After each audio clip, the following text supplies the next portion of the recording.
Hi and welcome to this week's Roundup.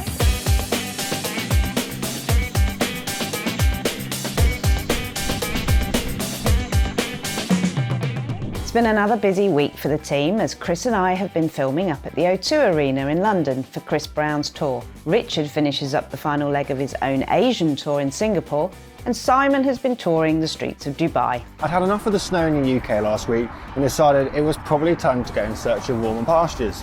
So where better to soak up some sun than the top floor of the new Royal Atlantis Hotel overlooking the Palm. Of course, that's not entirely why I'm here.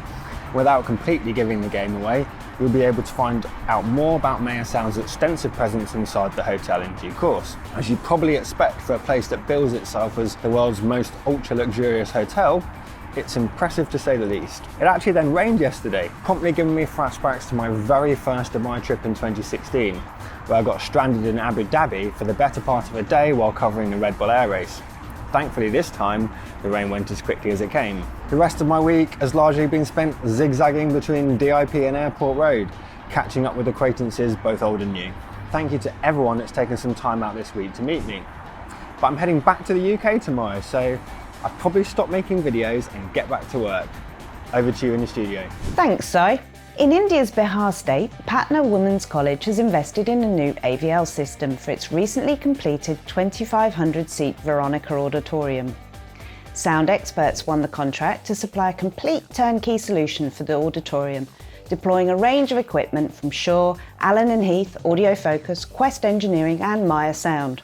The auditorium's vast stage accommodates more than 350 performers and can be used for the full spectrum of live band performances, theatre shows, cultural events, video conferencing and cinema screenings. The main Samsung P4 active LED screen is said to be the biggest of its kind, with switching provided by AMX.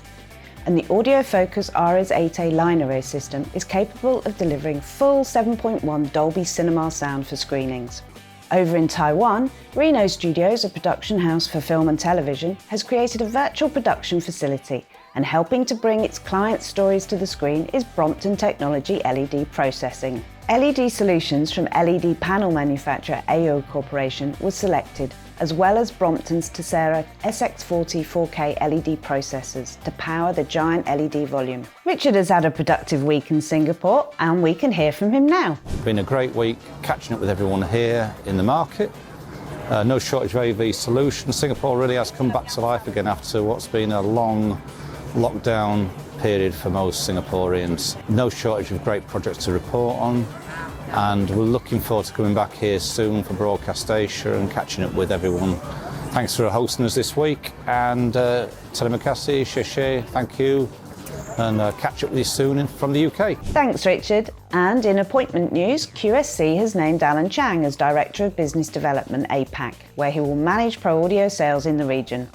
In his new role, Chang will be responsible for driving sales, developing business and building marketing strategies for the entire region.